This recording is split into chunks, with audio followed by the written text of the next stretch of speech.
All right. There we go. We are up and everything's working. I can see comment sections. What's going on, Chain Gang? How we doing tonight? What did everybody get up to today on this fine... What day is it? Tuesday? Bree, how you doing? It's nice to see you. How was your day? So, pretty decent Tuesday here. Spent some time with the kid. Got some work done. Good. Just can settle at home. Work is crazy. Right on. Now, do you work as a goldsmith, or is that a hobby that you've picked up, or is like the goldsmithing work that you do crazy?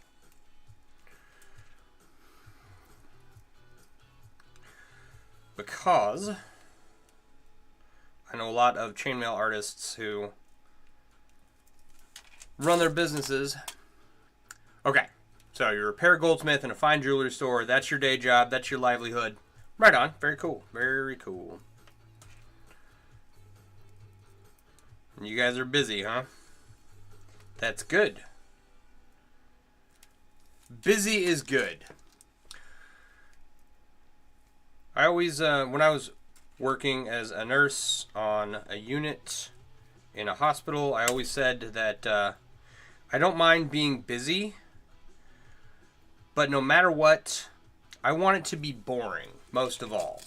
I want every shift I have to be boring, because when you're a nurse and things start getting exciting, that's bad. You want to incorporate some chainmail into a knife sheath one day, but you're... Oh, what happened? Something happened in my comments here. Nowhere near ready for that. I think something like that is entirely possible. I have a friend who has made several sheaths out of chainmail itself, and while I don't know quite how it's all going to come together, you can definitely take a sheath and add chainmail to it, for sure. I just added chainmail and leather to my saddlebags, and you can definitely do it. You grew up in a two-nurse household? Yeah. There you go. So you are aware. I don't mind being busy, but I mind excitement. So, for anyone who's watching, my name's Sean. I run mailworks.com. I design and sell chainmail-themed apparel and accessories, and I make chainmail, and I have been doing so for a long time, and it's really the one thing that I know a lot about. By no means do I consider myself an expert, but I know people who have forgotten more about chainmail than I'll ever know. Like how not to slip on your rings and leave marks with your pliers. I should learn that. Like embroider around the chainmail to give it an armor-ish look. Yeah, so what I did is for the saddlebags, right? I made the chainmail to cover the top of the saddlebags, and I used a piece of leather trim to cover the edge where the saddlebag connected to the chainmail, and I laced it all together, right? And you can do something similar for a sheath. 2 flat sheets and stitch them to a welt piece of leather to protect the edge is the easiest, straightforward way to accomplish mail with the sheath and protect the edge from hitting metal. There you go. That's from the guy that is making chainmail sheaths for his blades. Yeah, if you are competent with leather, and a simple chainmail weave connected to leather is not that difficult. Alright, I have, how many of these here? 17? 17 strands of Byzantine. That's 5. That's 10. That's 15. 17. Okay, so what we're doing, so people can see, let me grab my handy dandy jelly cube. This is a chainmail jelly cube, right? And if you look closely, right, the weave used to make it is called Japanese 4-in-1, and it just means that 4 rings go. It means that each ring has 4 rings going through it, except for some of the rings on the outside edge, right? And so this pattern gives you this kind of fluid jello characteristic, right? And what I'm doing here with this is I'm using the same weave, but I've taken small rings and made them into big rings, right? And then woven the big rings together into Japanese 4-in-1, and we are, that's a fly. I flicked that fly as hard as I could earlier, and it's still alive. So you might see me do some weird fly fu ninjutsu, and if it flies into my face like that again. Thank you for the follow, I appreciate it. You're not competent with leather yet, you use rivets instead of stitching, not good with thread. I mean, if you're using rivets, you know, like that's a start. We all start somewhere, and then we get better and add more skills over time. I certainly didn't start out making chainmail being able to do this. You know what I mean? Not that this is all that hard. It's just, it's a lot of work. It's really just a lot of work. So I'm going to add these 17 strands of Byzantine that I have. Right? And we're adding these strands of Byzantine to the cube, to the big rings, because they're not round. They have a tendency to slide past each other. Timid Storm, still the most insane endeavor you've seen anyone tackle? Right on. I mean, I think it's a cool project. You've only got a year of blacksmithing under your belt? Right on. I don't have any blacksmithing under my belt. Maybe one day. Pre-mark them out, then pre-punch, freehand. Okay, John, is for your threading the sheath. Pre-mark your holes, pre-punch, freehand stitching. It's a practice skill. Wait. Oh, okay. So John is saying pre-mark your holes, pre-punch your holes. Trying to freehand stitch something is a practice skill, not for beginning leather workers. You've seen some videos, you just need to get all the tools. Yeah, I've got a bunch of leather working tools that I need to use more, but I've got so many chainmail projects. The leather stuff, it's coming, but we will get there at some point. All right, 1, 2, 3, 4, 5. Yes, practice helps. And it's leather, so don't worry about... Leather is very forgiving, I find. Like, the more simple something is, the more forgiving the leather is. And it's when you get to, like, really technical projects. Like, if you follow... oh, good Lord, what is her name? Her name is Dolled Up Leather. She recently made one of the most highly technical pieces of leather carving that I have ever seen. Right? So, like, her skill is well developed, and she's got a lot of practice and stuff. And if there was a mistake in there, it'd be hard to tell. But the mistake is probably so small that you would just think it's part of the part of her work. You know what I mean? You just be like, oh, there's no way that's an actual mistake. She meant to do that, right? You dare say I got the chainmail down? I would hope so. I mean, for the most part, I've been doing it for like 28 years now, and so I'm kind of okay. Like I said in the opening, I don't consider myself an expert. Just I have a lot of experience. There are people who know more about chainmail, or people who have forgotten more than I'll ever know. So, but maybe one day.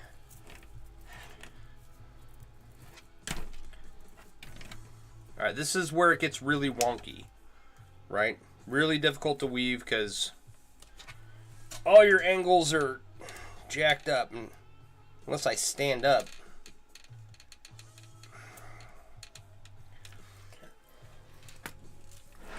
An incorporated mistake. Yeah, exactly.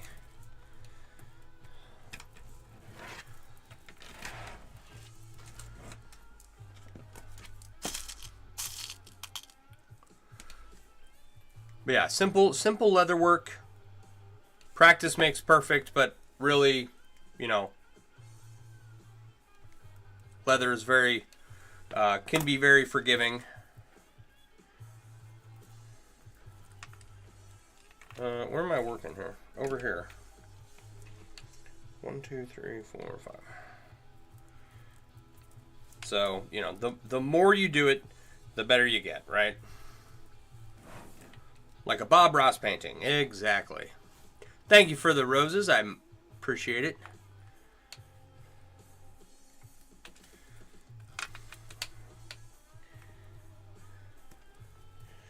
One, 2, 3, 4, 5.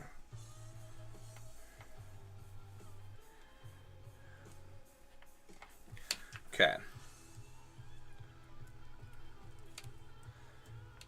So this is me adding Byzantine strands to these big rings to help hold them in place so that they don't slide all over the place. And also because it's a blackened stainless steel as opposed to regular stainless steel, it provides a nice color contrast, because otherwise this would look just like a big steel blob and you couldn't really pick out what was going on. So, and even still, right, until I get it a little more built up, it's going to be difficult to tell what it is.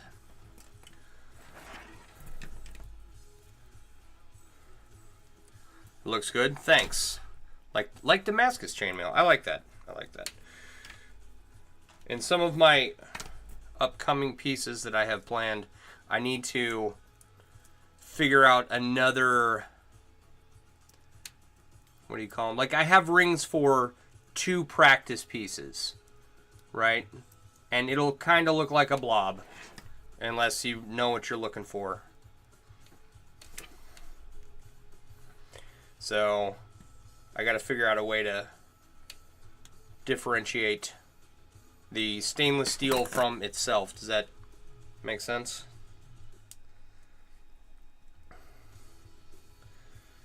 Oh, that's looking good.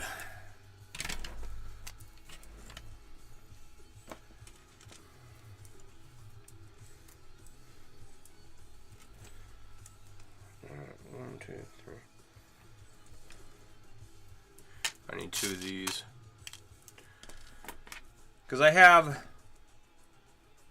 well, a lesson was learned. I had a piece that was all, okay, like, it was all strands of Byzantine, right? And you kind of looked at it and you couldn't really tell what it was. It just kind of looked like a lump of Byzantine, right? It wasn't until I added some blackened stainless to it that it started to look like something. And then I turned it into my logo. That logo right there, I've got a Ringception version of it. So it's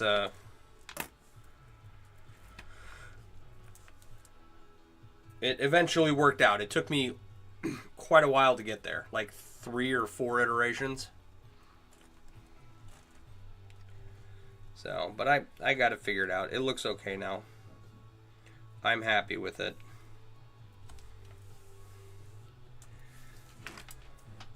All right. Okay. So, the movie Inception, right,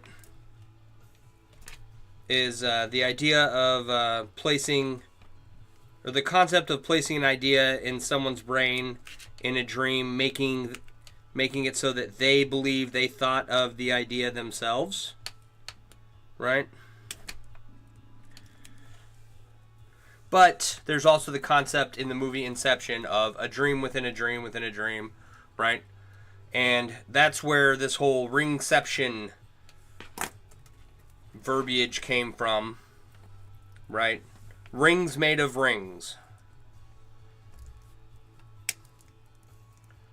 So while it's not placing the idea of a ring in someone's head and making them think that it was their idea of a ring,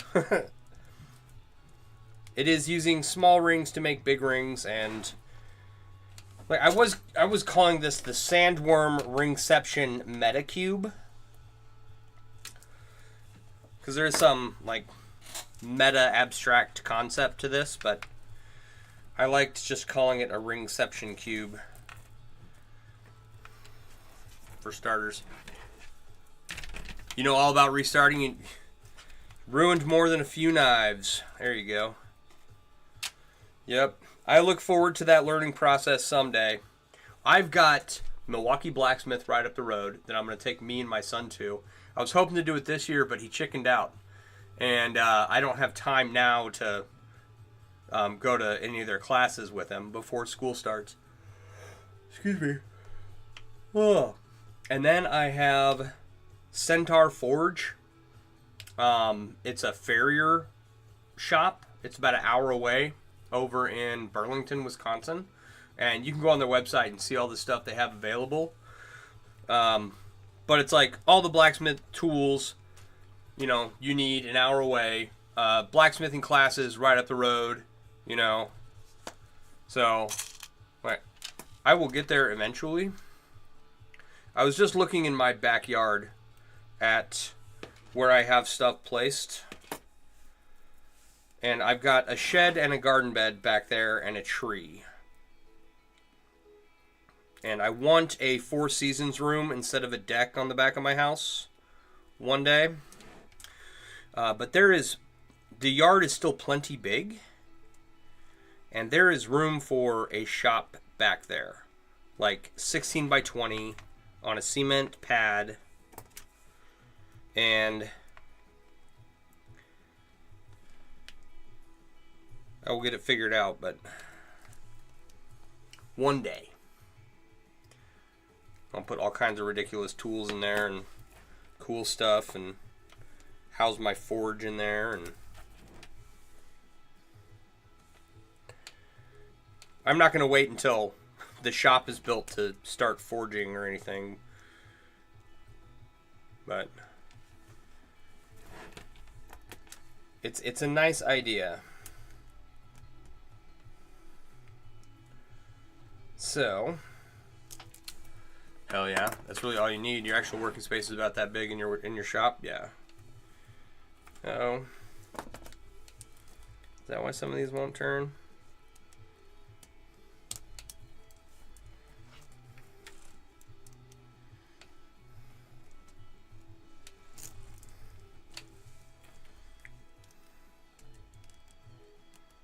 Alright, so a lot of these I'm going to have to go back and readjust a little bit, just because they're slightly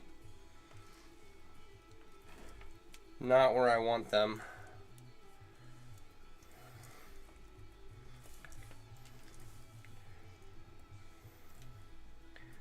this one just did just that. It got caught.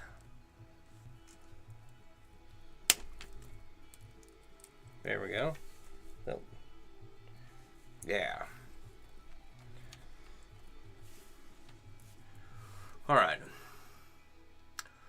It's really okay. You're not the best, but you can tell you what not to do. Fair enough. That's, you know, that's all I kind of do here with chainmail.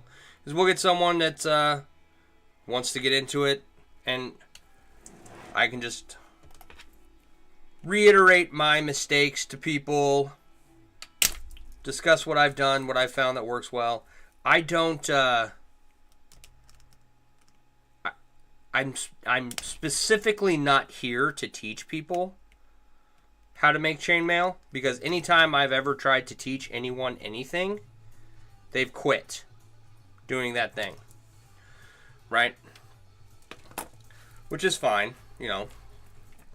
Their loss, but also, like, it seems to be a reflection of me and my ability to teach.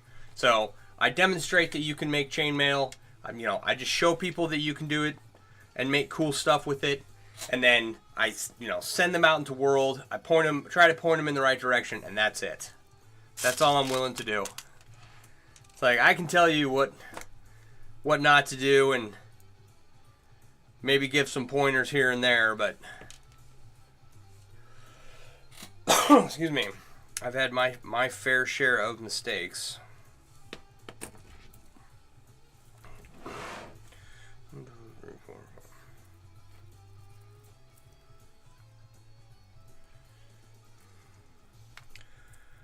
So, all right. So today, I hung out with my kiddo because it's summertime and he's out of school right now. And the other day I was working on his Oculus. He had some drift in his controllers for his Oculus. So I had to figure out how to calibrate them.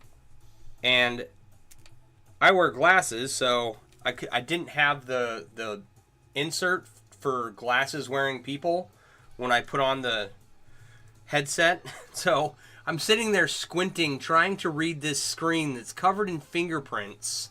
You know, I'm like this. Trying to figure out how to calibrate these controllers he has. And I think I just dropped the ring. I'll find it eventually. Nope, I heard it. There it is. So I finally get through calibrating his controllers, and then like 30 seconds later the batteries go dead. So today, chainmail rings made of chainmail rings. Exactly. Kevin, how you doing? Today I was gonna take the controllers to You Break I Fix and then get them to look at it, but we got him some new batteries first, like pretty early this morning, and then put the batteries in, and the controllers were working pretty well. He was happy. I was happy because the guy that I called at You Break I Fix. All right, Lance, have a good night. Thanks for stopping by. Said that in order to fix Oculus controllers, it costs about the same as to just buy a new pair. So I wasn't looking forward to that. So I was glad that putting new batteries in, calibrating them, seems to have fixed them for now. And after that, the only other thing he needs is some straps to hold the controllers to his hands, because he gets pretty wild. He has smacked them into things a lot, and the straps are broken, so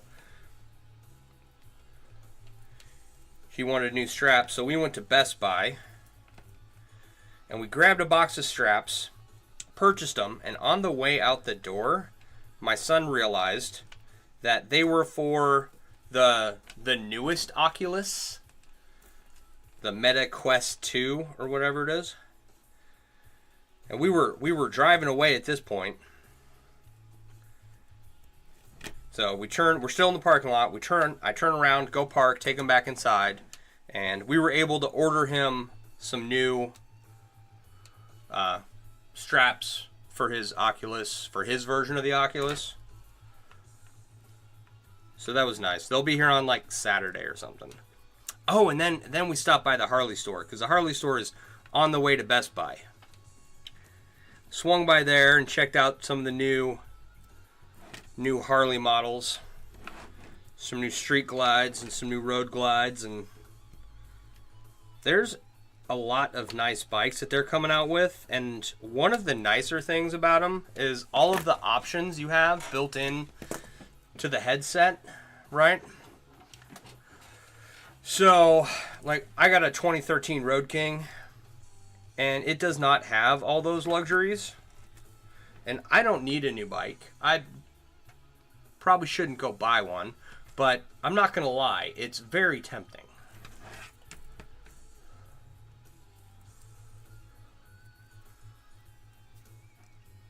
The issue is that I've already started on the art project that is my Road King. You know, covering the saddlebags and chainmail and buying the supplies to do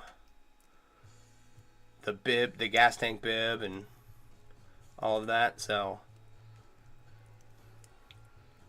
I don't really want to trade that in. I want to continue on with my plan of making it a really cool bike, you know.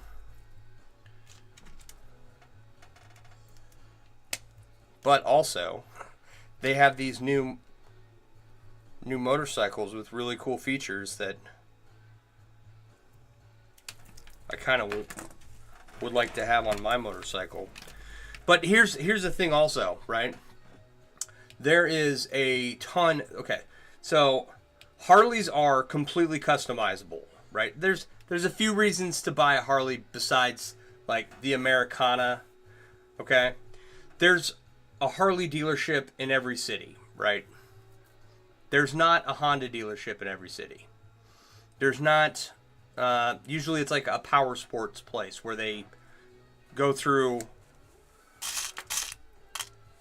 all the other different brands, right? But in most decent sized cities, you're going to have a Harley dealership. So someone's going to be there to work on your bike. Also, like, most bike mechanics work on Harleys just because they're so prolific throughout the country, right? So you can get your bike fixed anywhere. You can get picked up if you have the Harley insurance program anywhere in the country almost, right? So that's one reason.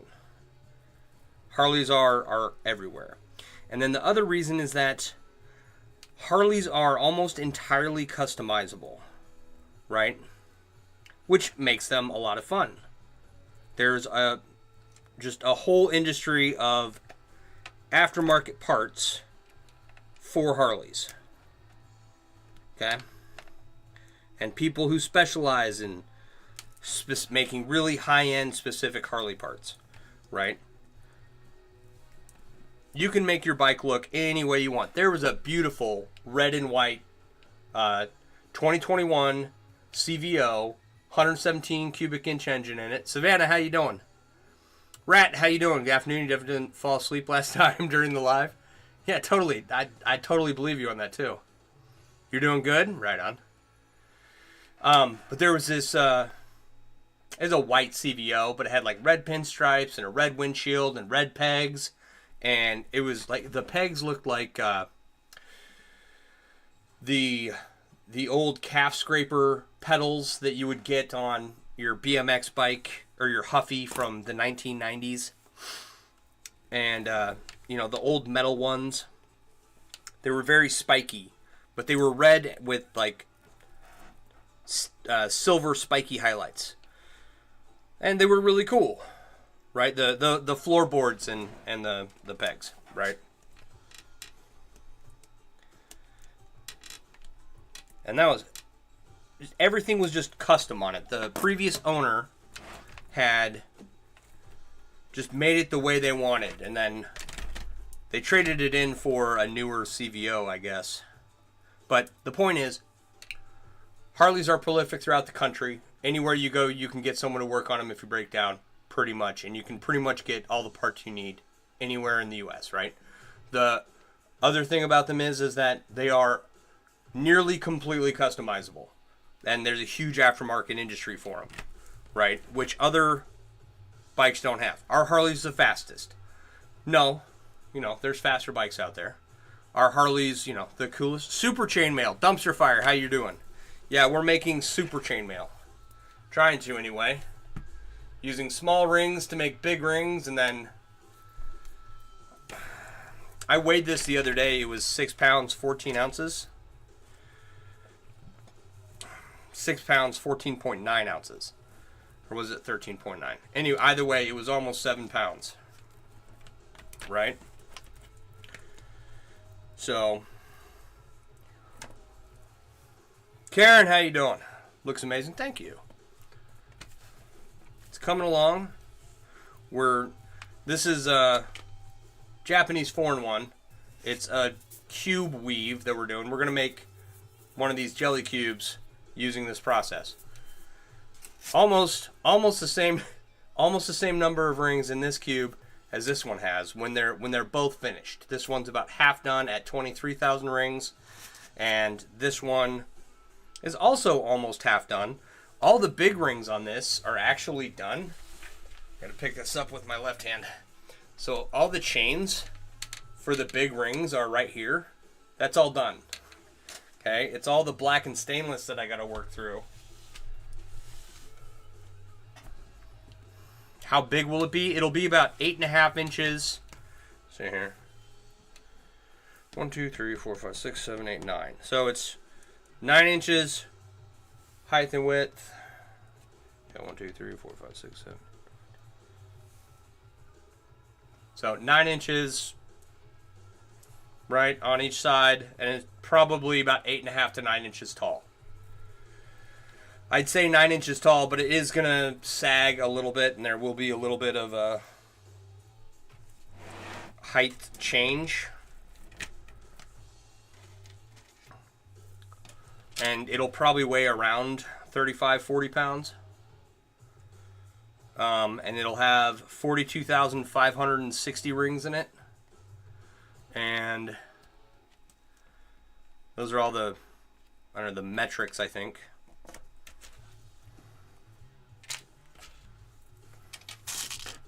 It'll be so cool when done. I hope so. I really do. Because this is a ton of work, but also, it's a sculptural piece.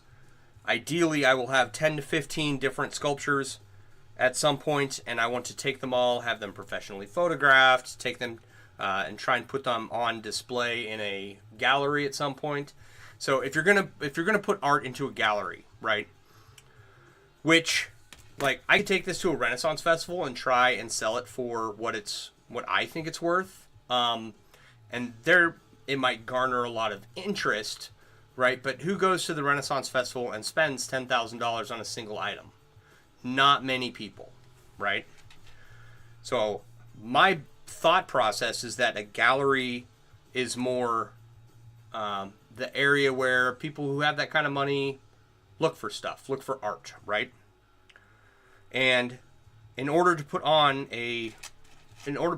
up in a gallery, they need more than one piece, okay? So the goal is, and I've never worked with a gallery. I'm not a gallerist, right? This is just my understanding from talking to people.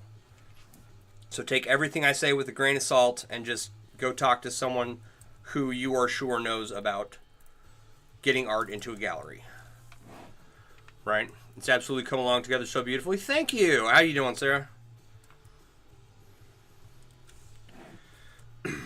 Good to see you. How's your day going? It's coming along, and it's looking more kind of like what it's supposed to be looking like. And adding the black really helps everything else pop. So I'm really happy about that. Even if I have to adjust every single one of the 26,600 black and stainless rings, like, the work is worth it, I think. You know what I mean? Weaving up some Hoodoo Hex. Right on. That's a weave I don't have a lot of familiarity with. I would like to get more. I find that the more familiar I get with the weave, the more often I'll use it. I've only ever made it like once or twice. And like I just don't know how I'd use it in an application, right? So eventually I would like to play with that some more.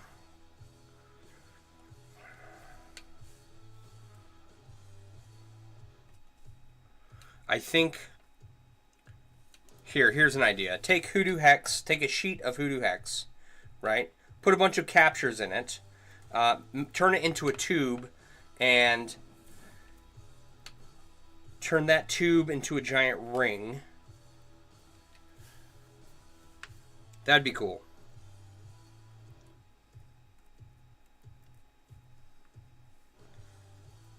I want to actually do that same technique with a couple of different weaves.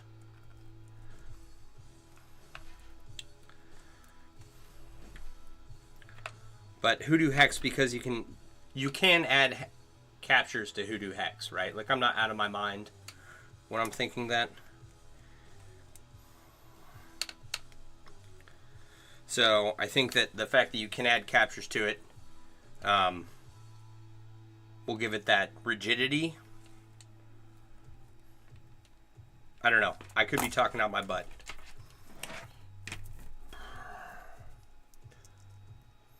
We will see.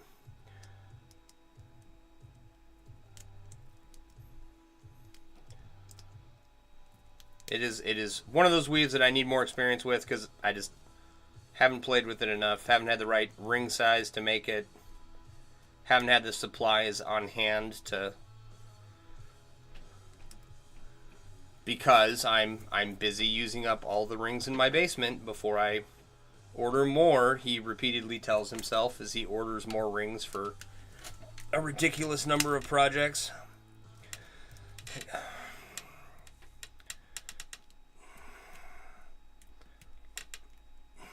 Chainmail. Teach it to your kids early. That way they'll never have enough money to start a drug habit. Here we go. Here's the underside, right? Like, that is looking absolutely killer. Okay? I mean, that's how we're starting out. Right? With the black and stainless in there, things are clearly defined. Still a little wonky on top, but okay.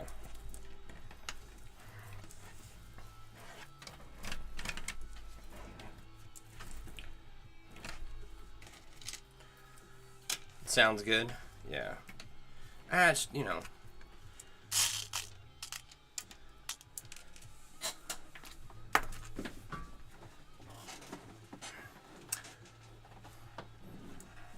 Timid Storm, thank you.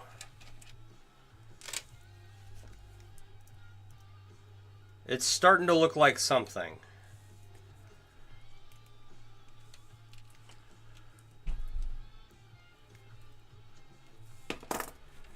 Okay, where is this one at?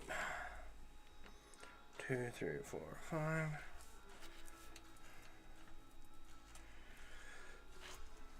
5. Yeah, let me finish up all these projects in my basement. This project that so every project in my basement that has been laying around has turned into just an absolute not furthering along the process of using up all the rings in my basement and finishing all my projects down here. They've all just blown up into giant messes, you know, and I have finished a fair number of them at this point. So I'm quite happy about that.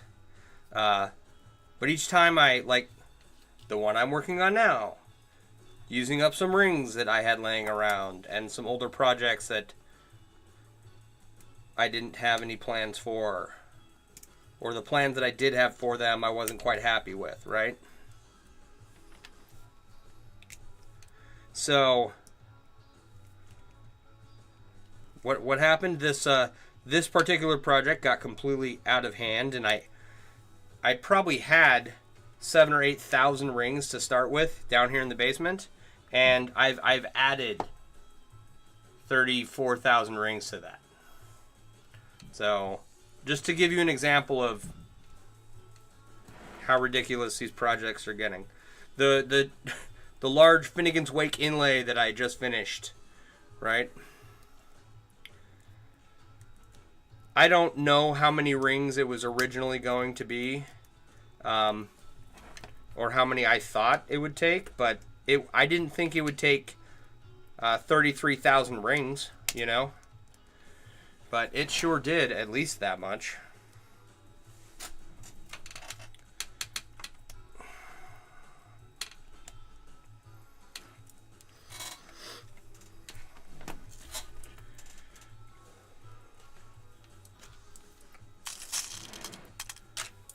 So these, I mean, you know, it just has a tendency to take on a mind of its own, and the next thing you know, you're buying $700 worth of rings and adding it to the project, and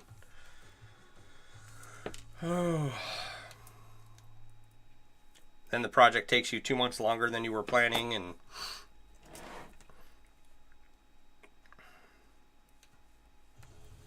it's fine. This is fine. We'll get through it all.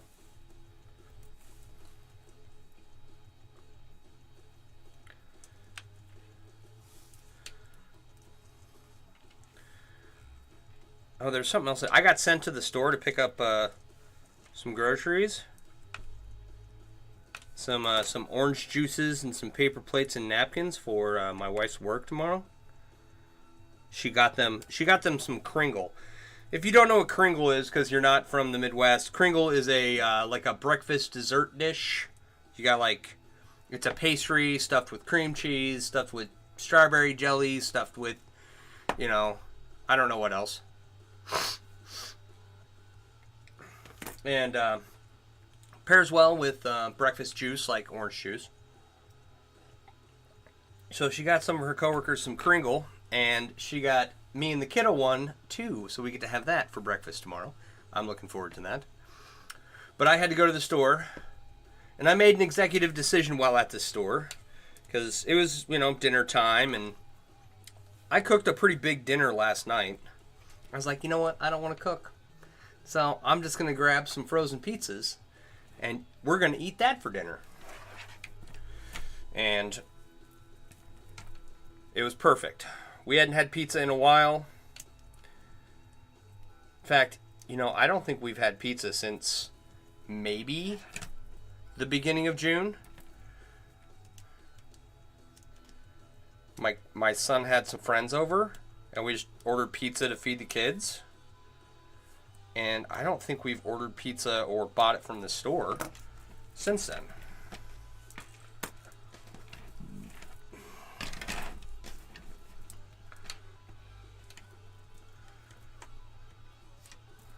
So it was a nice treat, and I was like, I'm glad I'm not cooking dinner tonight. So that's all I care about.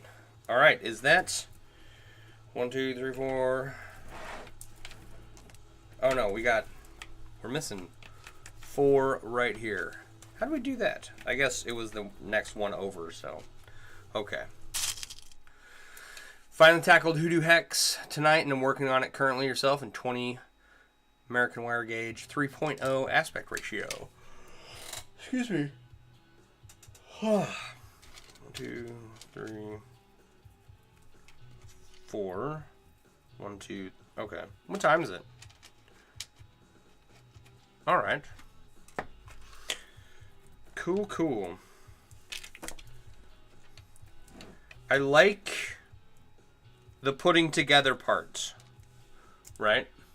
So if you haven't been following along, I have this coffee can full of black and stainless rings, right? That's not all of them.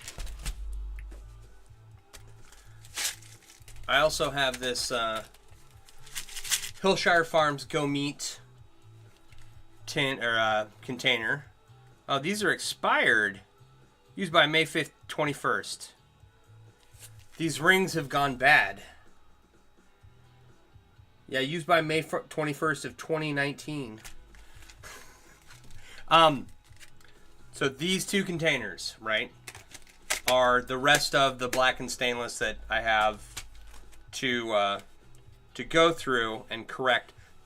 Each ring is out of round, so I have to manually adjust each one, right? And so I'll manually adjust them, throw them in this bin of also expired rings. When is this? December 6th of 2018. These are really expired. So throw them in here, and then I make this bin of rings into the strands of Byzantine, right? I'd love to just be able to weave everything into Byzantine and call it a day, but an arduous process is the name of the game right now. So it's gonna it probably added a month of time working on this project to have to go through all those rings, which is fine. I think it's coming out great so far. So I'm motivated to get it done, but I would rather put chains on these rings and weave these rings into place than sit and adjust all these black and stainless rings. I'm not gonna lie, it's not fun. It's quite boring.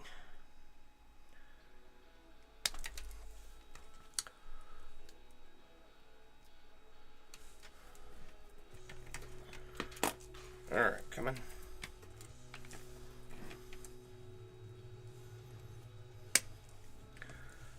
Okay. Is anyone a fan of Kevin Costner movies like Silverado or Dances with Wolves? Right? I never watched Yellowstone. I don't think I have access to it anywhere. But Kevin Costner, I guess he has stepped away from the TV show Yellowstone for good, apparently. And he has made a new movie already called Horizon, or it's a 4-part series or something. I grew up, my mom loved Silverado and Dances with Wolves, and so and Robin Hood, Prince of Thieves.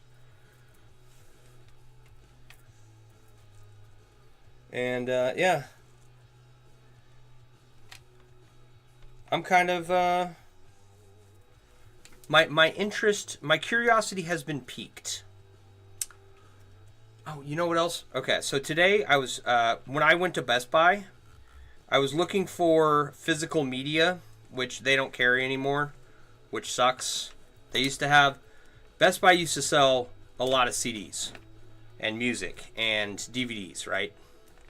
But everybody's moving to digital, which is dumb. And so I went looking for all the How to Train Your Dragons movies, because I guess there's 1 or 2 I haven't seen, and there's like a total of 4.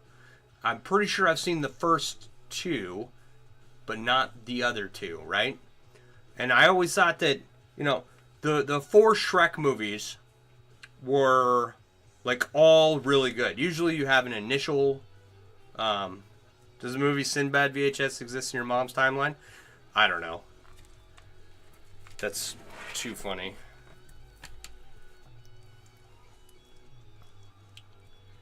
But usually you have an initial good movie and then the sequel is bad. Right? But with Shrek, I think all four are nearly equally good, right? The one with Shaq. Is it Shaq or Sinbad?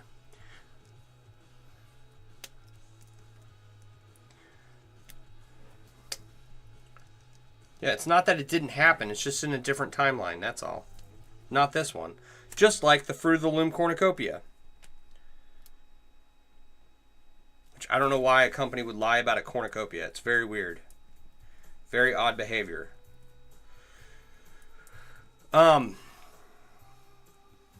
So, with How to Train Your Dragon, I thought that the first two were very good. And I didn't realize I hadn't seen the other two. Or maybe I've seen the third, but I don't recall. So I'm looking forward to checking them out. I want to know if they are as good as the first two were.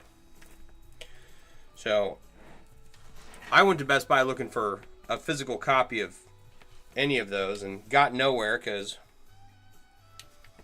like I said, they don't do that anymore, which sucks. But they did have like a section of movies the last time I was there, hence why I thought I could go in and find something, but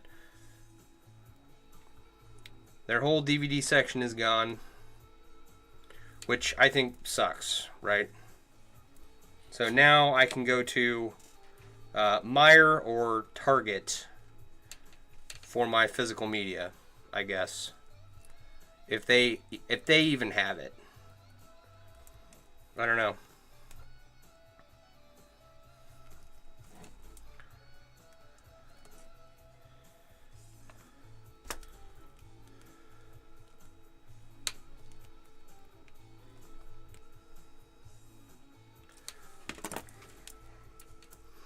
Where are we at here?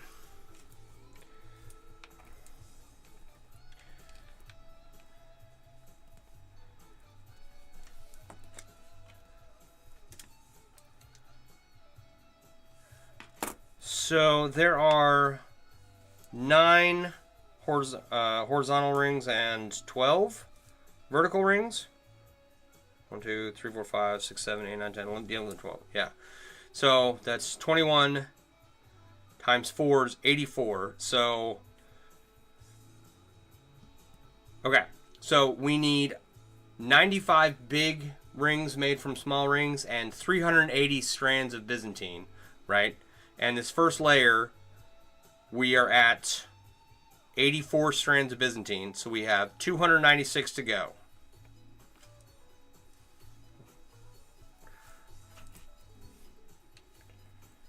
That's quite a lot.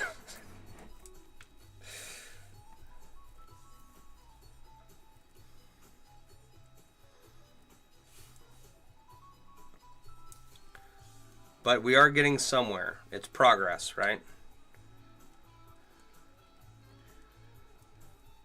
This isn't a project that's going to get done in a day or anything, so...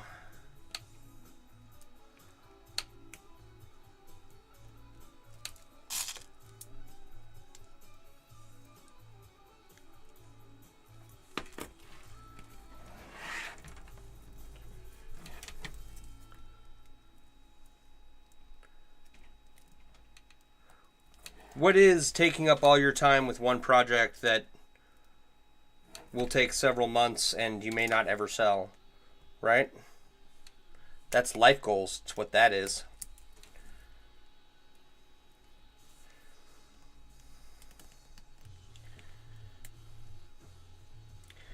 None of my friends have steered me against this idea of like spending the time and effort and money on making several sculptural pieces to put up for sale in a gallery.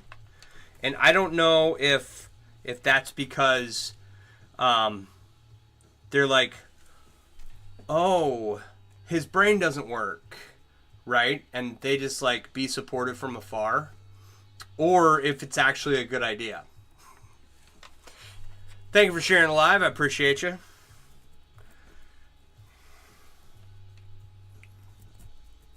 I don't know.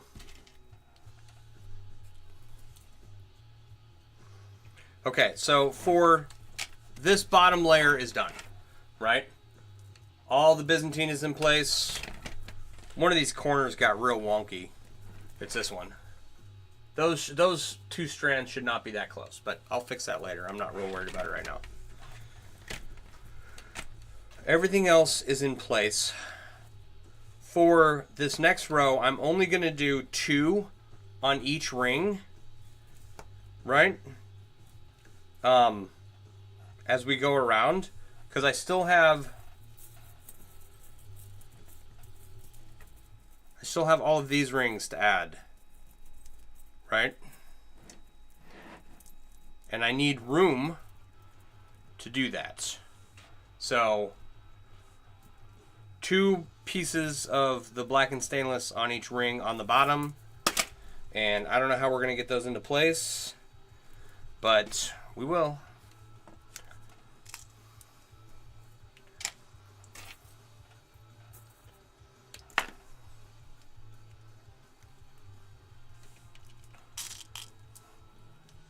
Or we don't. This whole project just becomes an impossible thing to do. It's possible. Alright, so we'll start here.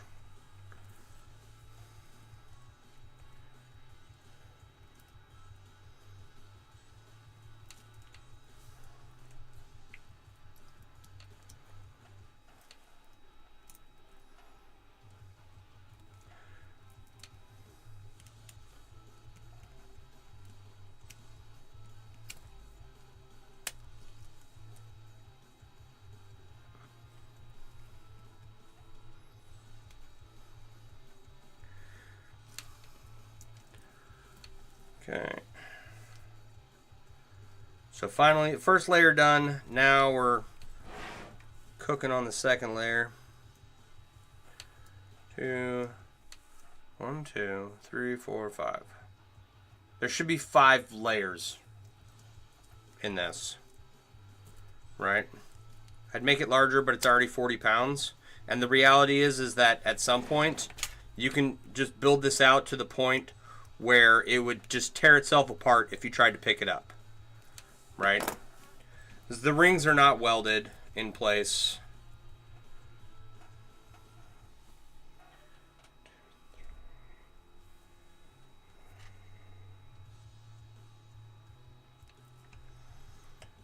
You know?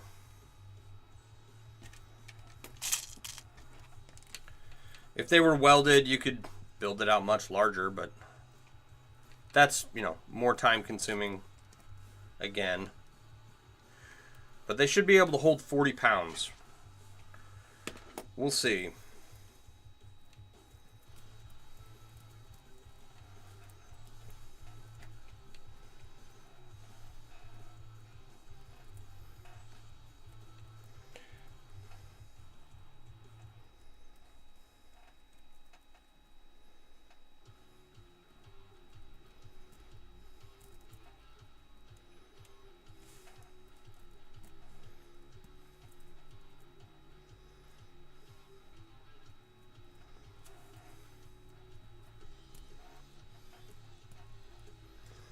All right.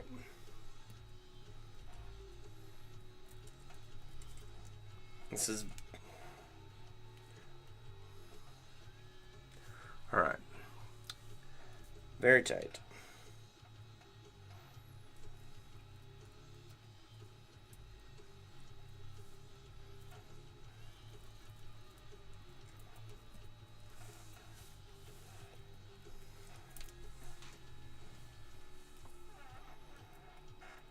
That's 1, 2, 3.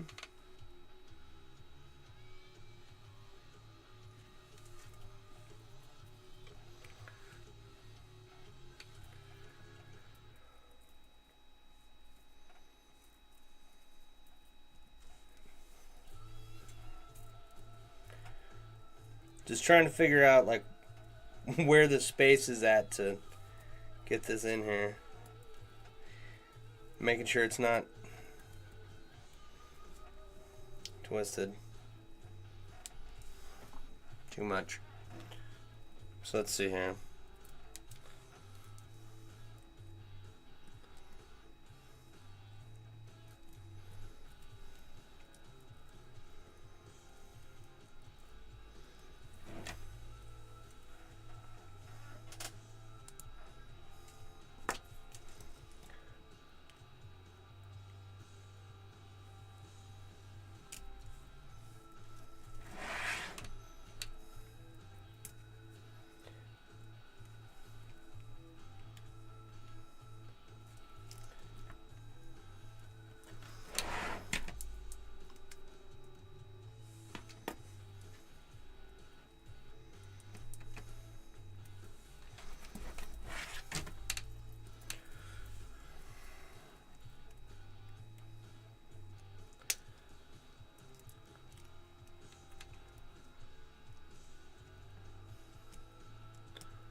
Of course I can't see what I'm doing.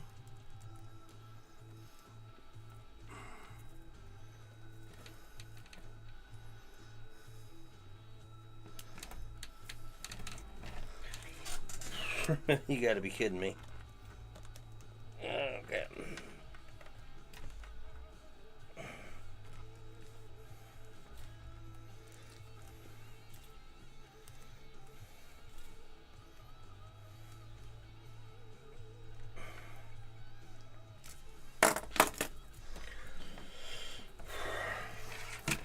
And of course it pushed that ring up like it's not supposed to.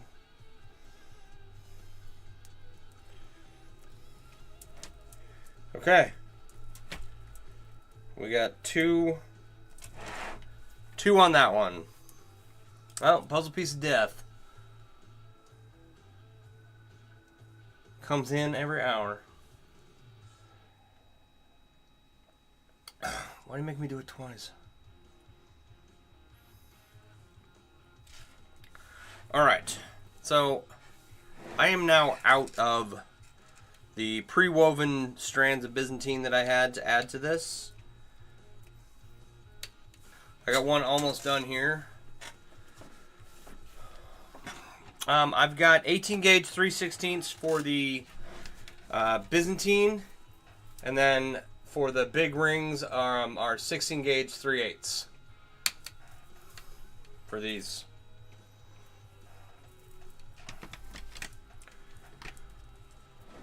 And the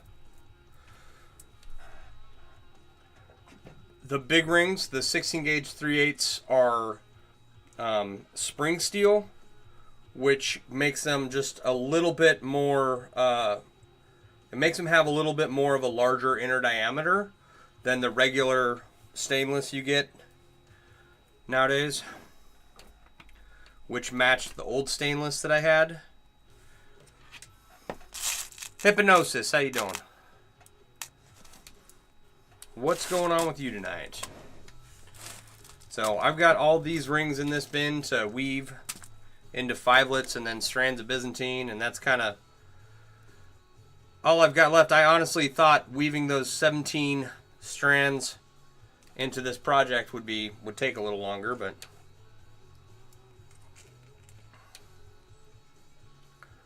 it did not.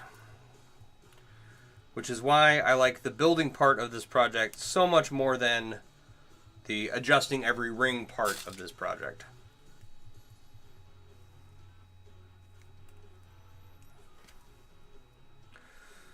So, I did go and look up what streaming services all the How to Train Your Dragon movies are on, and I don't know if I have all those streaming services. And then I did go look at TVs, because I've been wanting to put a TV down here in the basement for a long time. It's the only part of the house that doesn't have a TV. Doing good, just weaving a full Persian necklace at the moment. Right on, right on. I am wearing a full Persian necklace right now.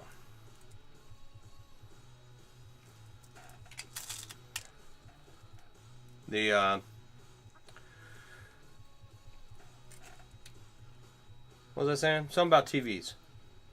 Yeah, I went and looked at TVs. I don't want a smart TV for the basement, right? I've got a TV upstairs in the living room, one in my bedroom, one in my wife's bedroom, one in my kid's bedroom, one in his playroom, and I want one down here, but they're all like Roku smart TVs, right? And I can't stand those things. I want a dumb TV.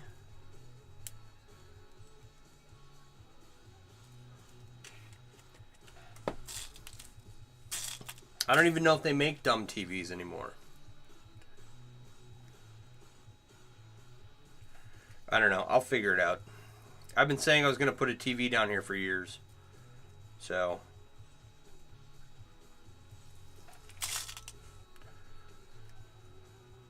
Hypnosis, are you making the necklace for yourself or for a gift, or is it for sale, or is it... What's going on with your necklace?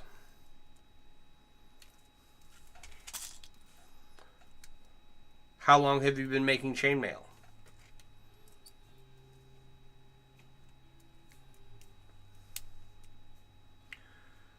All right.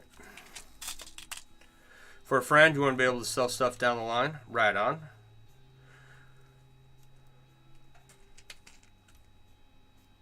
Me too. Maybe one day. Want to sell this cube.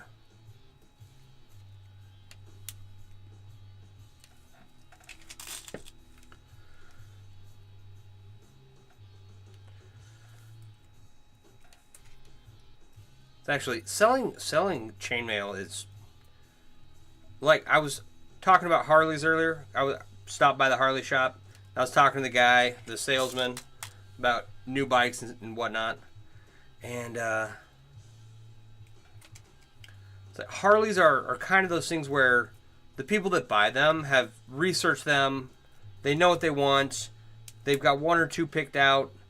They just want to take them for the test drive and make that final decision, you know. They really kind of sell themselves, right? And chainmail, well, not having the renown or the brand recognition that Harley does, it sells itself a lot of the times. If you can get it into someone's hands, they'll go, "Oh my God, that's so cool! I want one of these. Can I? How much would it cost for you to make one?" And they'll just be mesmerized by it, and you just name your price, and they go, "Okay," and they get their checkbook out or their credit card or whatever. And next thing you know, boom, you've made a sale, right? Once you put it into people's hands, it kind of sells itself, just because it's so tactile, hefty, it's fun, it's cool to look at.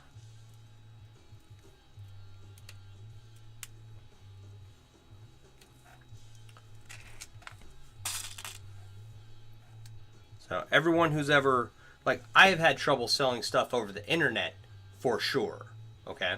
But everyone who's ever come up and put hands on any of the jewelry, the bracelets or the necklaces or any of the pieces that I have up on my windowsill, you know, that's when they're like, "Oh, holy cow, that's amazing." Not everybody is interested or cares, but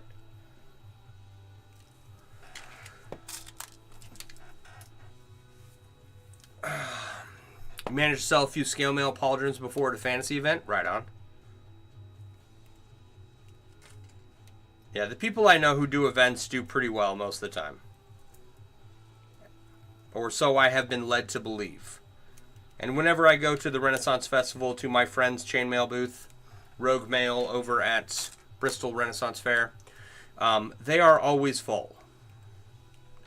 So if I get to the fair first thing in the morning, I have to run over there really quick, say hello, and then if I manage to make it back around, they don't have time to chat because they're taking custom orders, they're fitting stuff for customers. I've never seen them not busy. Granted, I'm not there all the time, but I've been told that they were quite busy, so.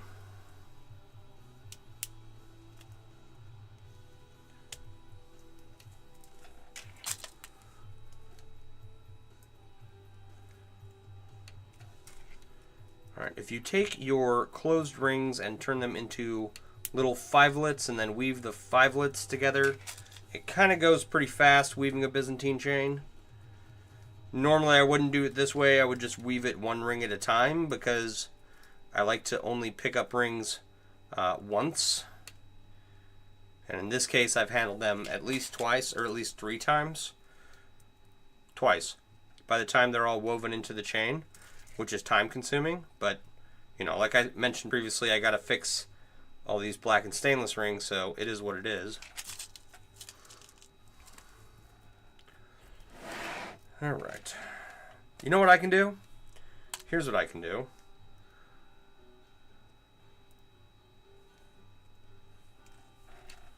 I can add this to here, and then we can add one of the large rings. There we go.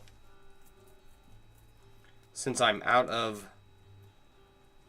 I would have to make a bunch of 5lets out of the Byzantine, and that's boring to watch. It's boring to do.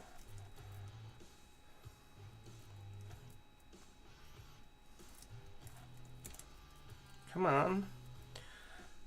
No, I won't. I will not make a basketball hoop. Sorry.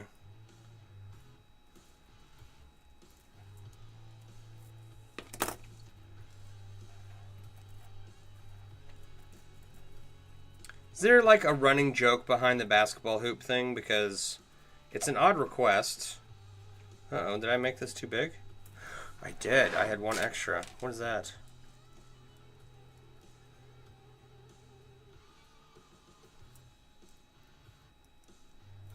Oh, down here.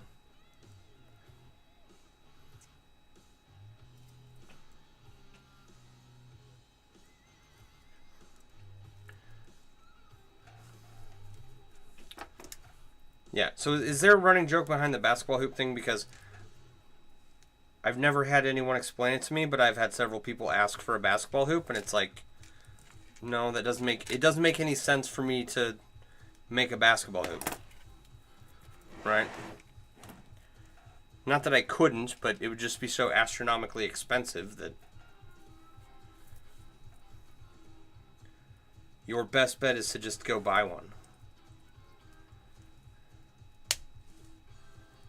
Really? Really? Come on. Cooperate.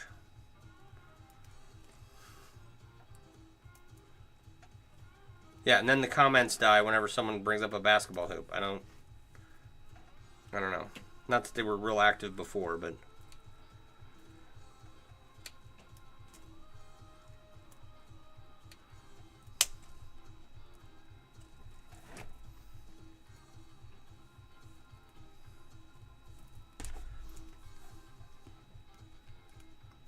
Alright. There's that one.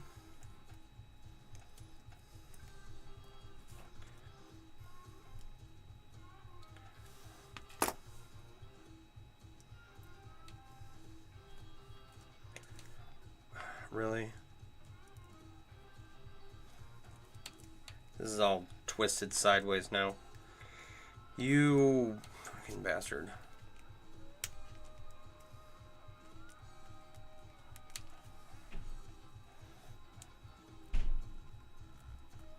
Someone's breaking my stuff upstairs. Goodness.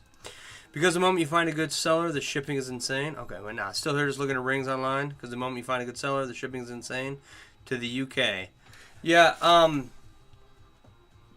so the two suppliers that I'm aware of over there are Wraith Mail and Tom's Ring Shop. Wraith Mail is in the UK, and Tom's Ring Shop is in Austria, if that helps.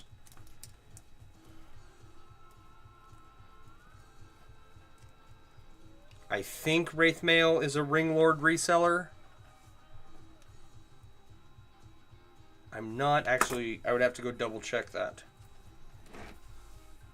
But Tom makes his own rings. Stainless steel.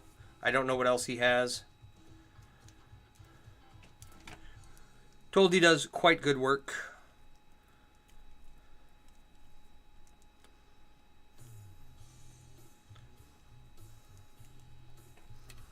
Yeah, and a lot of Wraith Mail stuff is sold out constantly, unfortunately. Yeah. I can only imagine trying to be a TRL reseller and trying to keep stock during the changing of hands. I've never talked to her about it. But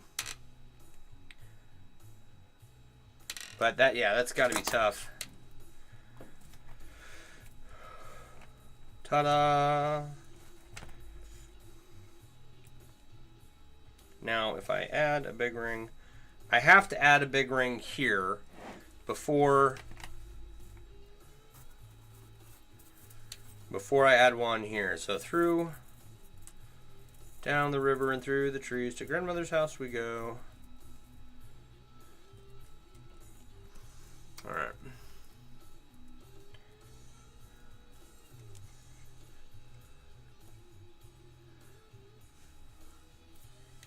Oh, yeah. Now the question is how I'm going to get this together, because this is going to be a giant pain. I don't even want these near me. I don't want to knock that whole thing over.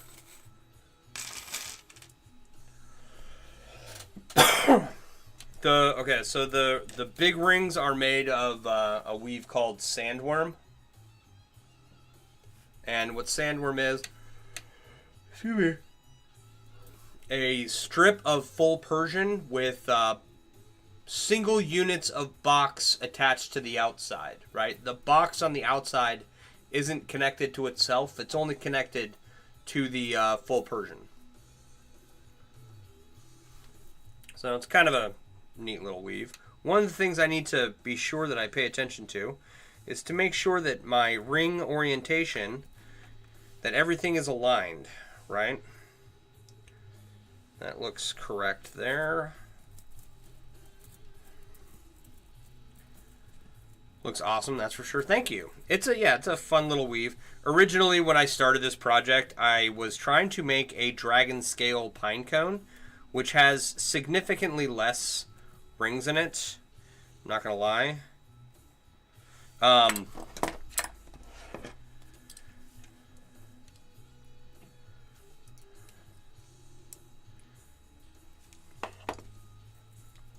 So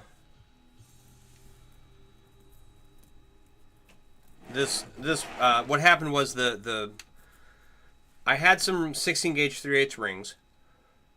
I was gonna make a dragon scale pine cone, but the ring that I could make with the SandWyrm was not. I thought it was more rigid than this, and that it would be a ring with a much bigger diameter, but it wasn't. It actually ended up being, I don't know, much more reasonable, I guess. And so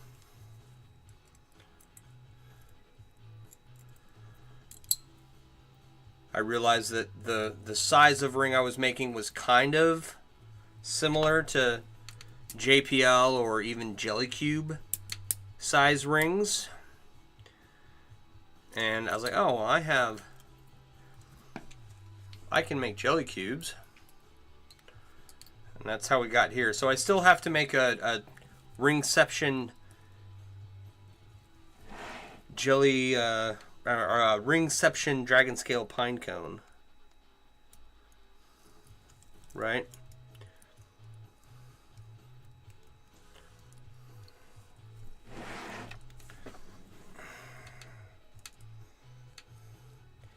One day. Oh my.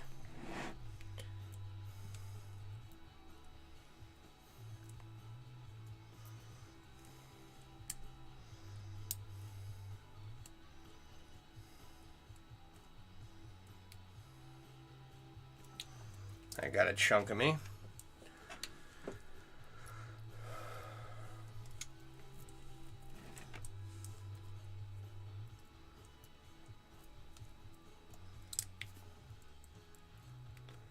Always the hazard of that happening when making chainmail, just so you know. For those of you that don't know, pliers are dangerous. It's not the end of the world to get nicked by one, but it can definitely do some damage.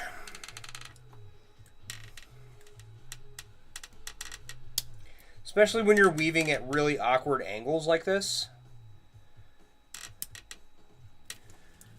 Ow, my nose. Don't do what I'm doing. This is dumb. Okay? This is not safe.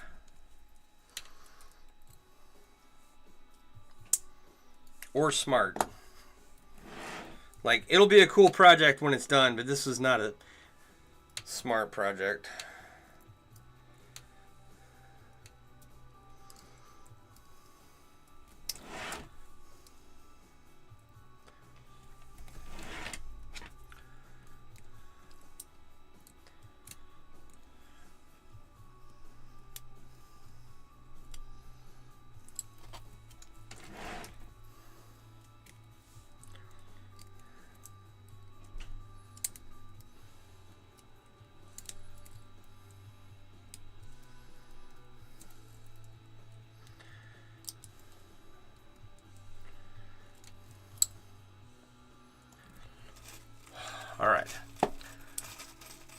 Hannah's back and doing good. Right on, right on. Mystic, it's going to be awesome when you're done. Thank you.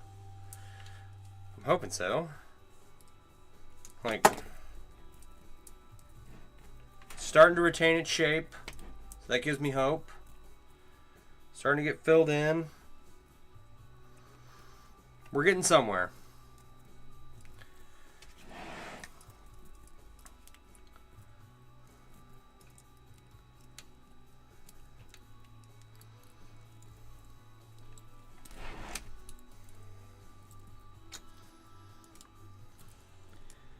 The whole weaving upside down and backwards thing is kind of... It is what it is.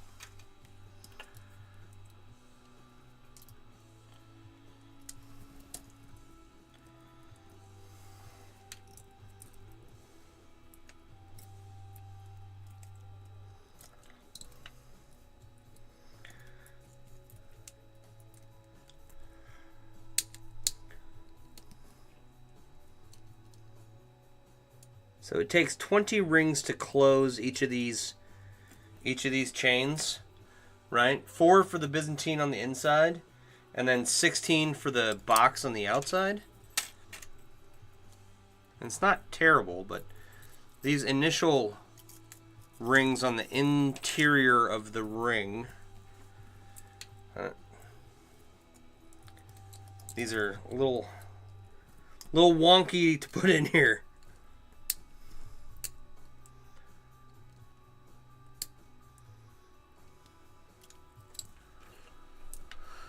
Place on an electric vibroplate so it can constantly flex. Electric vibroplate. Hang on, I don't know what that is. I mean, I have my idea.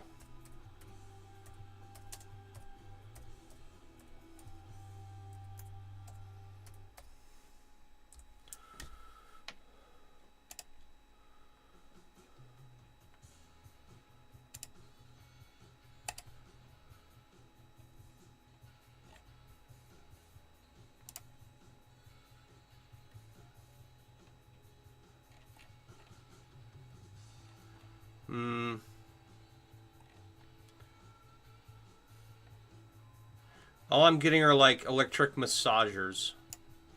But I think I know what you're talking about. Like, I think I've seen what you're talking about. I just, when I typed that in, it did not come back with any good results for me to research further.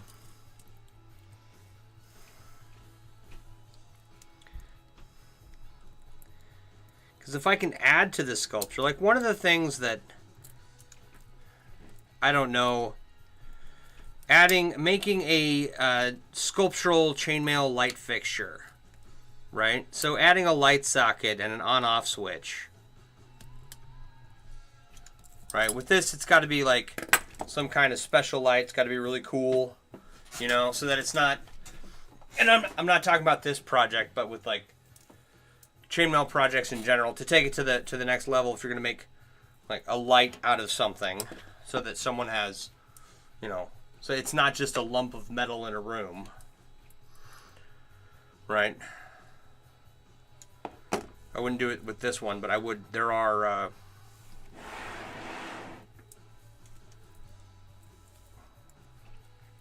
sculptures, chainmail sculptures that I would do that too.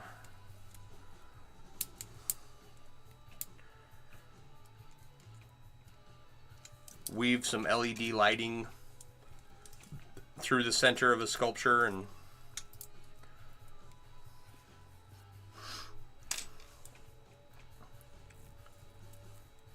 that way it's, you know, a source of light as well as pleasing to the eye, you know. Like, you could do it with this one, but I could do a sculpture that is more effective, right? In fact, you know what? Maybe I should do it with that one. Huh.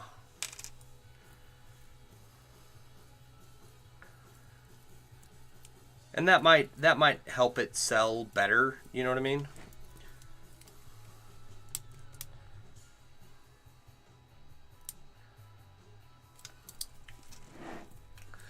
Small LEDs are easy to wire up. Small wires and bulbs. Oh, wait. Missing half my chat here.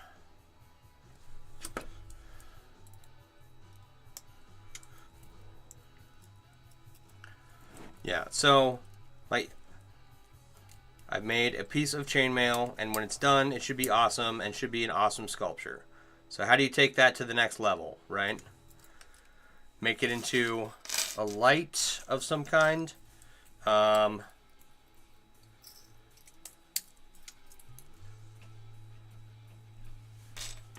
if this were, say, an owl sculpture, and there is a chainmail owl sculpture, and I am going to make one someday,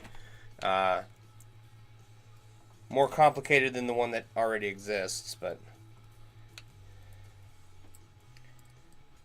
like if you took that, you can make that really cool just by making it in funky colors.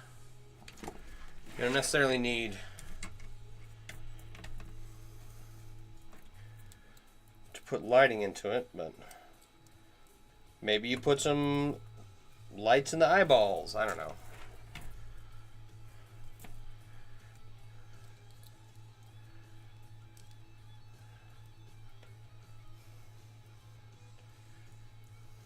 Come on. Go in your home.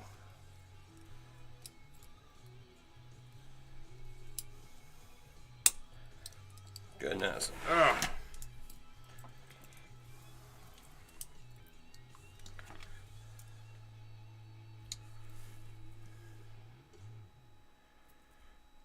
Okay, let's try it the other way.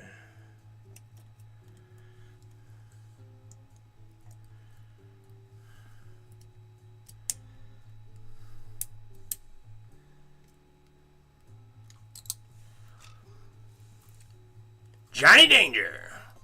Yeah, I was screwing around with nicknames and changed it to Combat Crochet because I think it's funny. It'll go back in here in the next little bit. And I guess you can change it every 7 days. I could probably change it back now, but I don't know.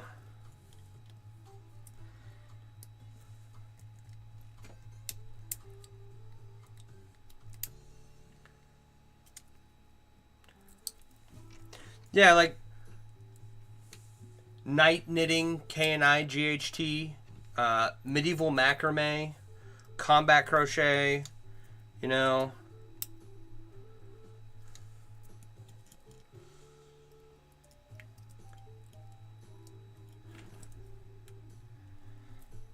All those, I'll probably use all those nicknames at some point. I mean, my business name is still the same. That hasn't changed. You know? But since I dropped my TikTok shop, I was like, alright, you know, it's not a business page, it's just a creator page now. And like I like TikTok in a lot of ways. I really do. Right?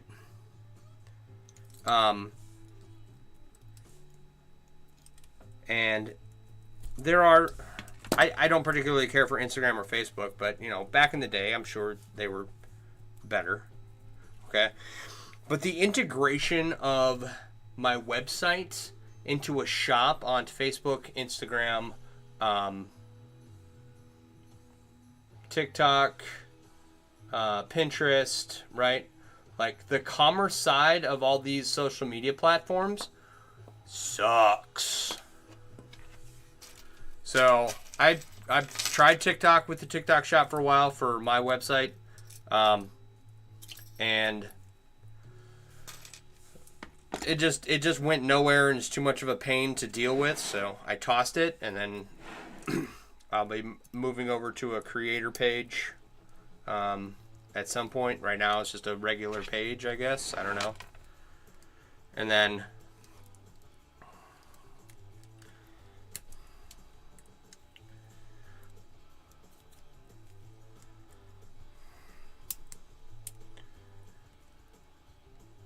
So while it is not solely okay, looking good, man. Working on the small black rings for the center. Yeah, we just added 17, 18 small black and stainless chains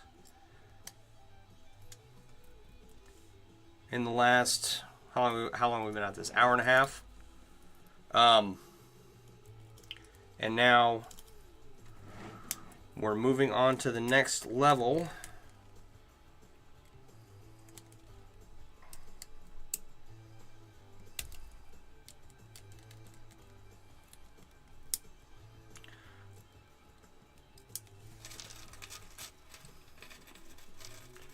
You'll be back just kind of on TikTok. As soon as I'm done with this ring right here, I'm probably going to get out of here. Just because I've already been at this for an hour and a half, and I do have some more stuff to do before I get to bed, so. But, in case I don't see you, have a wonderful evening. Thanks for stopping in.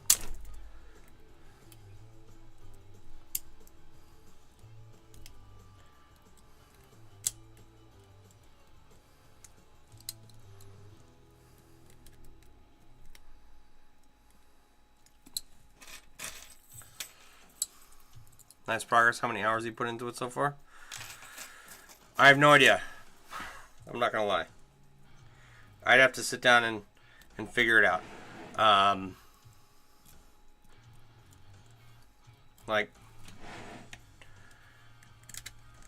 So I'm over the halfway point. Okay.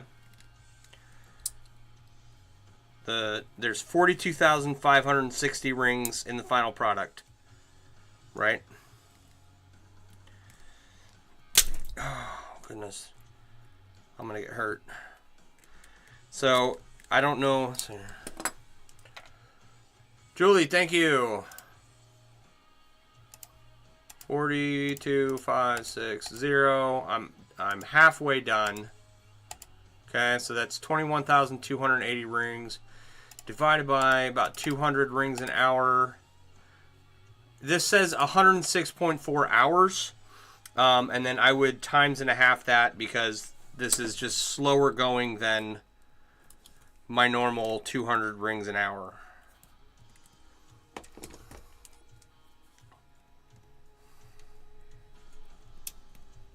Like, a lot slower going. So, probably 150 hours so far. If not more. All right. So this is here is the bottom of it, and you can kind of see the black and stainless giving it that color contrast with the regular stainless steel. That's really popping. And then here we are working on the next layer. There should be a total of 5 layers in this by the time it's all said and done. And yeah, it's coming along. Got a long way to go. Like my bin of pre-closed rings got mostly used up today, so if I have time tomorrow, I'll make these into Byzantine chains to add to this so we can keep moving. And I will start filling this back up. So, is that Mario? Thank you.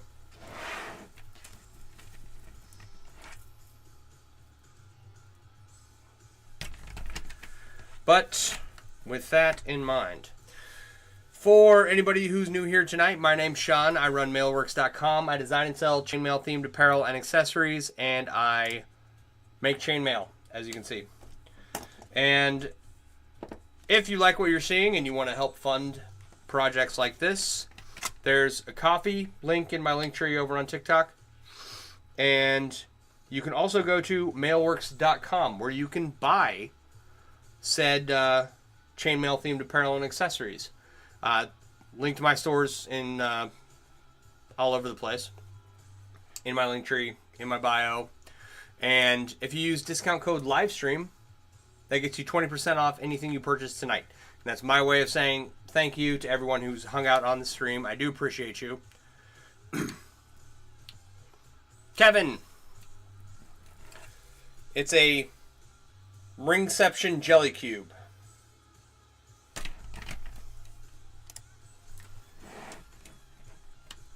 So it's Japanese 4-in-1. And we're adding the next layer here. But yeah, so go to mailworks.com, use discount code livestream to get 20% off your entire order. And that helps me fund projects like this. And, you know, I can't wear my chainmail shirts around all the time, so I like to represent in all weather scenarios with some chainmail themed apparel or accessory. So go check that out. If you don't want to buy anything but you'd like to support the channel, you can go to the coffee link in my link tree. And what else? If you want to learn more about making chainmail, in the link tree over on my TikTok and in the website, mailworks.com, up at the top is a link to the Mailworks app. It's available on Google right now. The Apple link does not work. It will in a little bit. I just cleared up everything with them, and we'll put the Apple app back in its place here as soon as I get some time. And if you don't want to download the app, there's also the Progressive Web app link over on my TikTok link tree, right? And that way you don't have to download it. You can just open up the app. Inside the app, there's a Discord with other chainmail artists where you can learn, or where you can ask your questions about where to find answers and how to do stuff and whatnot, what tools to use. And in the app itself is a list of suppliers, where to find chainmail supplies, tool recommendations, where to find where other chainmail artists hang out at, and it's free. It's just a resource I put together. It's what I wished I would have had when I first got started making chainmail some 28 odd years ago. That's what you thought it was? How cool is that? Thank you, Kevin. Excuse me. Oh, yeah. All right. Come on, fingers. Yeah, it's coming along. You know, I'm liking it. It'll probably weigh about 40 pounds by the time it's done. So, it is what it is. It's gonna be a beefy project. And like I said, it's past my bedtime right now. I've got to go get some stuff done. I'm usually here 8:30 to 10 most nights of the week. But it is summertime, and we're off our routine and doing things at different times all the time. And occasionally someone puts a beer in my hand and I accidentally drink it, you know, and then I don't show up to stream. But we should be a little bit more routine oriented here going forward. So 8:30 to 10 most nights of the week, and Central Standard Time. So thank you all for hanging out. I do appreciate you being here. Hanging out with you guys really makes it worth it. So, until next time, you all have a wonderful evening. I'll talk to you all later. Bye. No, what? Don't do that.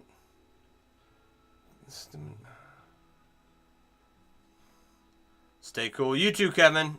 Appreciate you. Have a good night.